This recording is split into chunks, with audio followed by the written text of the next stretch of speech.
लगता है वैसे अभी तो लिस्टें आने बाकी हैं, तो मैडम तो यहाँ से आएंगी ही सही।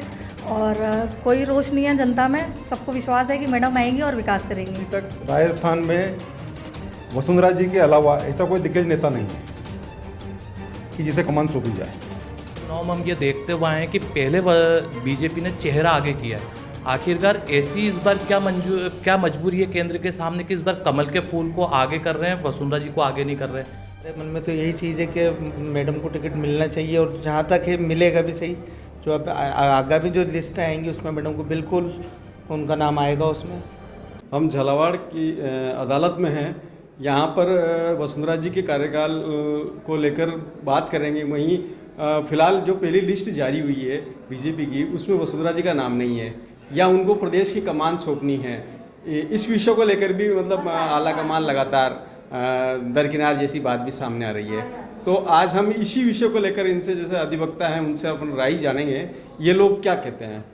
आप बताएं, वसुंधरा जी को जैसे पहली सूची में उनका नाम नहीं है, और उनको कमान को लेकर भी झालावाड़ में लोगों में रोष जैसा लगता है, कार्यकर्ता भी चाहते हैं, तो क्या आगे क्या इफेक्ट पड़ेगा? हमें लगता है वैसे अभी तो लिस्टें आने बाकी हैं, तो मैडम तो यहाँ से आएंगी ही सही। और कोई रोष नहीं है जनता में, सबको विश्वास है कि मैडम आएंगी और विकास करेंगी।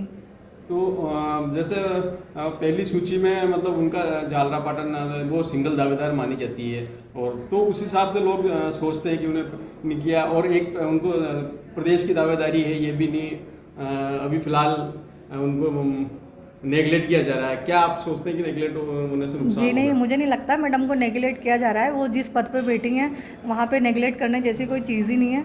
और मैडम बिल्कुल दावेदार हैं, और बिल्कुल मैडम ही आएंगी। आप बताएं, क्या उनको भविष्य को लेकर आप झालावाड़ के कार्यकर्ता सोचते हैं कि उनको फिर से कमान मिलनी चाहिए?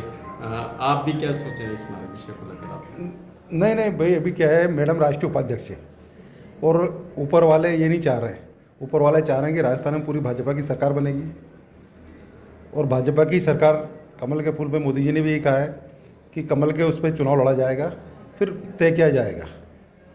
और अभी तक राजस्थान में वसुंधरा जी के अलावा ऐसा कोई दिग्गज नेता नहीं है कि जिसे कमान सौंपी जाए।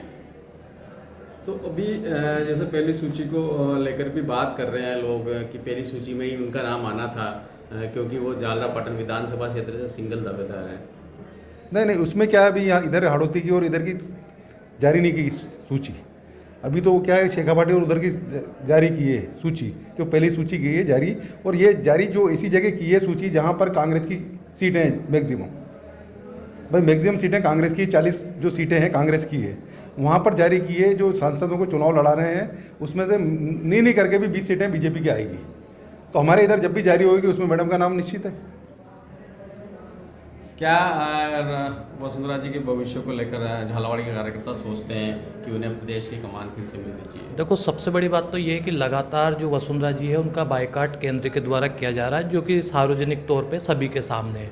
जहाँ तक इस बार वसुंधरा राजे जी को टिकट नहीं देने की अभी तक बात हुई है, तो हर बार के चुनाव में हम ये देखते हुए आए हैं कि पहले बीजेपी ने चेहरा आगे किया है। आखिरकार ऐसी इस बार क्या मजबूरी है केंद्र के सामने कि इस बार कमल के फूल को आगे कर रहे हैं, वसुंधरा जी को आगे नहीं कर रहे हैं। दूसरी बात, दो महारानियों को आपस में लड़ा के कहीं ना कहीं ऊपर केंद्र में जो नरेंद्र मोदी और अमित शाह बैठे हुए हैं, कहीं ना कहीं राजस्थान की राजनीति को कमज़ोर करने पर तुले हुए, ये हम कह सकते हैं। क्योंकि राजस्थान में पिछली बार की अगर 2 बार की सरकार जब भाजपा की बनी है तो सिंगल वसुंधरा जी के चेहरे पर बनी थी, लेकिन इस बार कहीं ना कहीं दिया कुमारी को पहले टिकट देना और फिर वसुंधरा जी को वो पहली सूची से नाम गायब करना अपने आप में संशय का विषय है। ये तो ये तय माना जाएगा कि अगर वसुंधरा जी को यहाँ से टिकट नहीं मिलता है तो राजस्थान में भाजपा की स्थिति कमज़ोर रहने वाली है, ये तो तय है। झालावाड़ के दृष्टिकोण से माना जाए तो झालावाड़ एक पिछड़े हुए क्षेत्र की श्रेणी में था। वसुंधरा जी यहाँ पर आई है, उन्होंने विकास करा है, लेकिन ये झालावाड़ जिले वालों को ऊपर एहसान भी नहीं किया है, क्योंकि कहीं ना कहीं एक जहाँ की मुख्यमंत्री होती है वहाँ पर उन्हें विकास करना होता है, तो उन्होंने विकास किया, इसमें भी कोई दोहराई नहीं है। कई बार झालावाड़ जिले की जनता ने यह भी आवाज़ उठाई कि स्थानीय प्रतिनिधित्व यहाँ पे होना चाहिए, लेकिन सबसे बड़ी बात यह ये है कि कांग्रेस के सामने यहाँ पे वसुंधरा जी ने हमेशा टक्कर दी, वसुंधरा जी विजयी रही है। यहाँ लोकल ऐसा कोई प्रत्याशी नहीं है जो कि राजस्थान का नेतृत्व कर सके। ये हमारे लिए गौरव की बात है कि झालावाड़ जिले से एक महिला प्रत्याशी वसुंधरा राजे जी जो हर बार राजस्थान की नेतृत्व कर रही है। तो हम यही चाहते हैं कि झालावाड़ जिले से वसुंधरा जी को ही झालरापाटन विधानसभा सीट से टिकट दिया जाए ताकि यहाँ का विकास हो सके, पूरा राजस्थान का विकास हो सके। आप क्या सोचते हैं कि वसुंधरा जी फिर से सीएम बने और अभी तक उनको कोई कमान नहीं दी गई है, तो इसको लेकर अपन क्या सोच रहे हैं, या झालावाड़ के कार्यकर्ता के मन में क्या बात है? सर हमारे मन में तो यही चीज़ है कि मैडम को टिकट मिलना चाहिए, और जहाँ तक है मिलेगा भी सही। जो अब आगामी जो लिस्ट आएंगी उसमें मैडम को बिल्कुल उनका नाम आएगा उसमें। और जहाँ तक कहना है कि वो बिल्कुल प्रबल दावेदार हैं विकास के हिसाब से देखा जाए तो। उन्होंने हर जगह अपना विकास के नाम पे और 36 कौम को साथ लेकर चलने वाली है वो, तो बिल्कुल उन्हें टिकट फाइनल होगा उनका, बिल्कुल मिलेगा। ये थे हमारे साथ अधिवक्ता गण जिन्होंने अपनी राय रखी, और सबका कहना है कि वसुंधरा जी को नेगलेक्ट नहीं किया जा सकता, उनको फिर से कमान मिलेगी और उनका टिकट भी अब आगे फाइनल जरूर होगा। बल बहादुर सिंह, झालावाड़।